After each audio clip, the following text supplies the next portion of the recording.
కళాకారుడికి మతం ఉండదు, కులం ఉండదు, కళలకు రాజకీయాలకు సంబంధం ఉండదు. ఇది మనం ఎప్పుడు వినే మాట. అయితే ఇది నిజమా? 8 సంవత్సరాలలో రాజకీయాలు మారిన తర్వాత హిందీ సినిమా ఎక్కడికి వెళ్తుంది, అసలు బాలీవుడ్లో ఏం జరుగుతుంది, అసలు ఏఆర్ రెహమాన్ చేస్తున్న పాటలు ఏవైతున్నాయో అప్పుడు ఈ జనరేషన్కి నచ్చట్లేదా? అయితే ఆయన చేసిన వ్యాఖ్యలు ఒక రిలీజియన్ యాంగిల్కి వెళ్తున్నట్టు మనకు అర్థమవుతుంది. ఈయన ఏదైతే విక్టిమ్ కార్డ్ వాడుతుండో ఈ విక్టిమ్ కార్డ్కి తోడు మన గంగా జమున తైజీబ్ అసౌద్దీన్ సాబ్ వస్తాడు వీడికి. ఏదైతే మీరు ఇస్లాంలో మ్యూజిక్ హరామ్ అని చెప్పి మాట్లాడతారు కదా, మన మ్యూజిక్ ఎందుకు అసౌద్దీన్? ముస్తఫా అనే సాంగ్ ఉందో మీ కమ్యూనిటీ వాళ్ళే ఏఆర్ రెహమాన్ మీద కేసులు బుక్ చేశారు పూర్వంలో. ఒక్కోసారి గుర్తు తెచ్చుకో గతం, అర్థమైందా?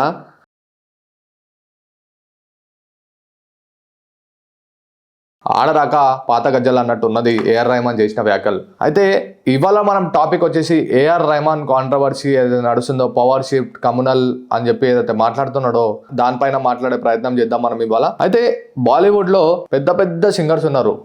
అర్మాన్ మాలిక్ తో పాటు అర్జిత్ సింగ్ కావచ్చు, నేహా కక్కర్ కావచ్చు, శ్రేయా ఘోషల్ కావచ్చు. అంటే వీళ్ళ ఏదైతే ఏఆర్ రెహమాన్ ఉంటుందో వాళ్ళ రేంజ్ కి మనం మాట్లాడుకుంటే వీళ్ళందరూ ఉన్నారు. అంటే వాళ్ళకి కమ్యూనలిజం ఎందుకు పనిచేయట్లేదు, ఏఆర్ రెహమాన్ కి కమ్యూనలిజం ఎందుకు వర్తిస్తుంది, అసలు బాలీవుడ్ ఎక్కడ సైడ్ ప్రయత్నిస్తుంది, అసలు ఏఆర్ రెహమాన్ చేస్తున్న పాటలు ఏవైతున్నాయో అప్పుడు ఈ జనరేషన్ కి నచ్చట్లేదా?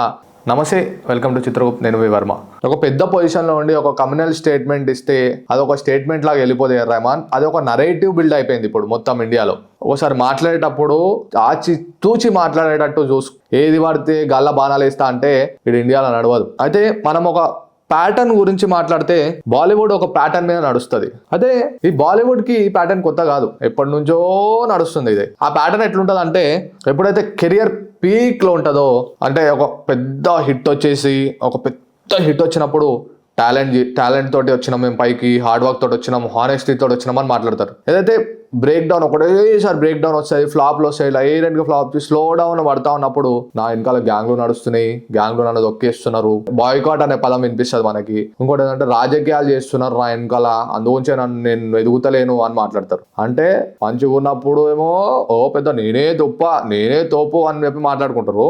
ఈ ప్యాటర్న్ ఇప్పుడు ఏఆర్ రెహమాన్ చేసిన వ్యాఖ్యలు అయితే కమ్యూనల్ అంటారో, ఏఆర్ రెహమాన్ అదే ప్యాటర్న్ ని ఫాలో అవుతుండు అని చెప్పి మనం చెప్పుకోవచ్చు. అయితే ఏఆర్ రెహమాన్ చేసిన వ్యాఖ్యలు మనం చూసుకుంటే ఆయన ఓవర్ పేరు తీసుకోలేదు, ఒక ఇన్సిడెంట్ చెప్పలేదు, అంటే ఒక ఎగ్జాంపుల్ ఇవ్వలేదు, ఓవర్ని ఉద్దేశించి మాట్లాడాడు. అయితే ఆయన చేసిన వ్యాఖ్యలు ఒక రిలీజియన్ యాంగిల్ కి వెళ్తున్నట్టు మనకు అర్థం అవుతుంది. అయితే బేసిక్ గా ఇక్కడ ఒక క్వశ్చన్ రైజ్ అవుతుంది మనకి, ఏంటంటే నిజంగా బాలీవుడ్ అనేది ముస్లింల అగెయిన్స్ట్ గా పనిచేస్తుందా? దానికి ఏదైతే ఇర్మాన్ చేసిన వ్యాఖ్యలు నిజమేనా అని మనం చూసుకుంటే, అర్మాన్ మాలిక్ కావచ్చు, అర్జిత్ సింగ్ కావచ్చు, అద్నాన్ సమీ కావచ్చు, నేహా కక్కర్ కావచ్చు, అట్లాంటి వాళ్ళు చాలా మంది ఉన్నారు. నేను ముందు చెప్పినట్టు వీళ్ళకి ఆఫర్లు వస్తున్నాయి, వీళ్ళు కాన్సర్ట్లు చేస్తారు, పెద్ద పెద్ద ఆఫర్లు వస్తున్నాయి, మన సోనీ లీవ్ లో మంచి మంచి ప్రోగ్రామ్ చేసుకుంటున్నారు. బాలీవుడ్ రియాల్ గురించి మనం మాట్లాడుకుంటే అది రిలీజియన్స్ కోసమో, రిలీజియన్స్ అగేన్స్ట్ గానో నడవదు. బాలీవుడ్ ఎట్లా నడుస్తుంది అంటే ప్రాఫిట్ మీద నడుస్తుంది. నాకు ఈ సినిమా చేసే ప్రాఫిట్ వస్తుందా అని చూసుకొని స్క్రిప్ట్ ఏదైతే ఉంటుందో అది చూస్తారు. జెన్జీస్ ఏం చూస్తున్నారు, రీల్స్ మీద ప్రభావము, యూట్యూబ్ వీడియోస్ మీద, యూట్యూబ్ వ్యూస్, ఇది పెడితే యూట్యూబ్ వ్యూస్ పోతుందా, అన్ని క్యాల్కులేట్ చేసిన తర్వాత బాలీవుడ్ ముందుకు పోవడం జరుగుతుంది. ఇక్కడ ఒకటి నడుస్తుంది బాలీవుడ్ లో, ఏంటంటే fresh sound beat, legendary nostalgia అయితే నడుస్తుందో. గతంలో చూసుకుంటే మనకి కిషోర్ కుమార్ కావచ్చు, మహమ్మద్ రఫీ కావచ్చు, సోనూ నిగమ్ కావచ్చు, వాళ్ళ జనరేషన్ అయిపోయింది. ఎందుకంటే వాళ్ళది 70s 80s మన తాతలు ముత్తాతల నాటి మ్యూజిక్ ఎట్లయితే తింటుండ్రో అది అయిపోయింది. దాని తర్వాత 90s 2000లో ఏఆర్ రెహమాన్ మ్యూజిక్ ఏదైతే పాపులర్ అయిందో, జేహో అని చెప్పి పాపులర్ అయిందో, ప్రపంచ దేశాలలో ఉన్న అవార్డులన్నీ ఈ అడ్డమైన ఇచ్చారు ఏఆర్ రెహమాన్కి. అసలు అయినా కానీ కమ్యూనలిజం తీసుకొస్తున్నా అంటే ఈయనకి సిగ్గు శరం బుద్ధి ఏమన్నా అనుకోవాలా లేదా? మళ్ళీ నాకు ఆఫర్లు వస్తలేవు, చేస్తలేవు అంటే నువ్వు అప్గ్రేడ్ అయితే అన్నీ వస్తాయి. ఎక్కువ సిస్టమ్ మారుతుంది, కొత్త ధనంని కోరుకుంటారు ప్రజలు. ఆ కొత్త ధనం ఏఆర్ రెహమాన్ లో రావట్లేదు అనడానికి ఈ కమ్యూనలిజం చేసిన వ్యాఖ్యలే మనము చెప్పుకోవచ్చు. ఎందుకంటే మనోడు ఎప్పుడు 90s 2000లో చూసుకుంటే మనోడు వందే మాత్రం, జేహో, మన రోజా సినిమాకి మ్యూజిక్ ఇవ్వడము, చావాకి ఇవ్వడము, రామాయణంకి హిట్ ఇచ్చిండు గతంలో. అంటే అన్ని హిట్ అయినాయి కదా. మళ్ళీ దిక్కడనే ఇప్పుడు ఆఫర్లు వస్తలేవంటే నువ్వు అప్గ్రేడ్ అయితలేవు అని చెప్పి ప్రజలు భావిస్తారు. ఏఆర్ రెహమాన్ నీకు నువ్వు అది అర్థం చేసుకొని అప్గ్రేడ్ చేసుకుంటా ఉండాలి నీ మ్యూజిక్ ని కావచ్చు. ఇక నువ్వు టోపీ పెట్టుకొని ఇస్లాం ని తీసుకొచ్చి ఇస్లాం మ్యూజిక్ కొడతా అంటే ఇప్పుడు నడవదు. ఎందుకంటే బాలీవుడ్ ఇట మారుతుంది, సనాతన ధర్మం వైపు ఏదైతే పయనిస్తుంది అని చెప్పి చెప్పుకోవచ్చు. దానికి బెస్ట్ ఎగ్జాంపుల్ చావా ఏదైతే సినిమా ఉందో అది డివైజన్ మాట్లాడతాడు ఏఆర్ రెహమాన్. నీకు అసలు తెలుసా చావా గురించి? ఛత్రపతి సంభాజీ మహారాజ్ ఏదైతే టార్చర్ అనుభవించిండో హిందుత్వం కోసం, హిందూ స్వరాజ్ కోసం ఏదైతే మాట్లాడిండో ఆయన, ఆ టార్చర్ ఏదైతే ఉందో ఆ టార్చర్ ని చూపించిండు, హిందువుల కోసం కొట్లాడిన చరిత్ర చూపించిండు. అది ఆల్రెడీ డాక్యుమెంటరీ ఉంది. అయితే నువ్వు చావా గురించి మాట్లాడినావు. ఫనా సినిమాలో ఏదైతే హ్యూమానిజం అని చెప్పి చూపించారు, ఇంకో సినిమా సూర్య మందిర్ దాన్ని దయాల కొట్ట అని చూపించినావు. మళ్ళీ దానికి క్రియేటివ్ యాంగిల్ దాంట్లో కనిపించినప్పుడు దీంట్లో డివైజ్ ఎందుకు కనిపిస్తుంది నీకు చావాలా?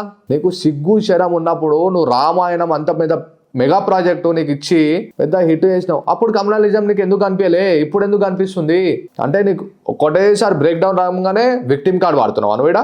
మంచి అవకాశాలు వచ్చినప్పుడేమో నేను ఇండియాని ప్రేమిస్తా, ఇండియా అంటే నాకు ప్రేమ, ఇండియాలో నేను పుట్టి పెరిగినా అని చెప్పి మాట్లాడుతావు. ఇప్పుడు ఎందుకు మాట్లాడుతున్నావు? మరి నువ్వు ఇట మా హిందూనే కదరా అయ్యా, మీ అమ్మ పేరు కస్తూరి కదా, హిందూ నుంచే ముస్లింకి కన్వర్ట్ అయినావు కదా.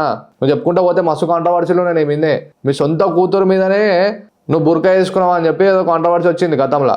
ఫస్ట్ చూసుకో ఏం మాట్లాడుతున్నావు ఏంది అన్నది ఆలోచించుకొని మాట్లాడు. ఏది పడితే గల్లా బాణాలు వేస్తా నడుస్తాయి నేను చెప్తే నేను లెజెండు తోపు తురుము అంటే తొక్కుతారు కిందేసి.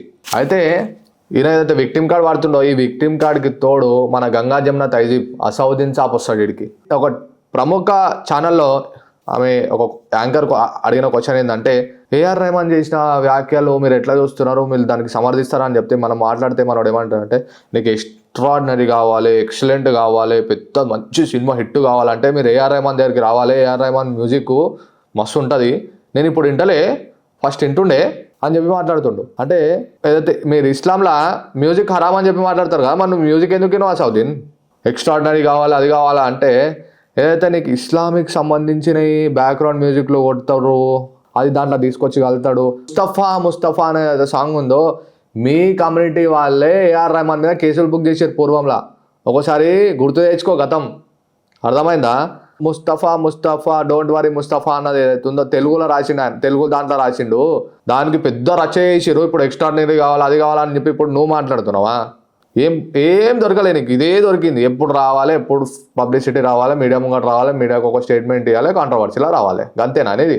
ఇంకోటి ఒకటి ఏం మాట్లాడుతున్నా అంటే అల్లా దువాల వల్లనే ఏఆర్ రెహమాన్ టాలెంట్ వల్లనే వచ్చింది అన్నాడు. ఆయన టాలెంట్ ఆయన కష్టపడ్డాడు చేసిండు, దాంట్లో అయితే కమ్యూనలిజం తీసుకొస్తావు ఏమన్నా అంటే మళ్ళీ ఆర్ఎస్ఎస్ వాళ్ళు చేసిరు అదే దాన్ని మాట్లాడుతావు కదా, సిగ్గుశరం లేనోడా. అంటే గుడిల కాడికి వచ్చినప్పుడు ఏమో ఆర్ఎస్ఎస్ వాళ్ళు చేసిరు, బీజేపీ వాళ్ళు ఎప్పుడు కమ్యూనలైజ్ తీసుకొస్తారు అని చెప్పి మాట్లాడుతావు.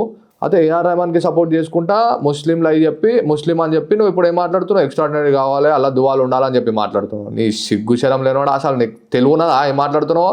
అంటే నీ కమ్యూనిటీకి ఒక సపోర్టు, వేరే కమ్యూనిటీకి ఒక సపోర్టు. ఏఆర్ రెహమాన్ నువ్వు ఇప్పుడైనా ఏదైతే నువ్వు వేసిన వ్యాఖ్యలు నువ్వు ఆల్రెడీ సారీ చెప్పడం జరిగింది, కానీ నెక్స్ట్ టైం ఈ విక్టిమ్ కార్డ్ వాడితే భారతదేశంలో నడవదు. అది గుర్తుపెట్టుకొని నువ్వు ముందుకు పోతావని నేను భావిస్తున్నా. జై హింద్, జై భారత్.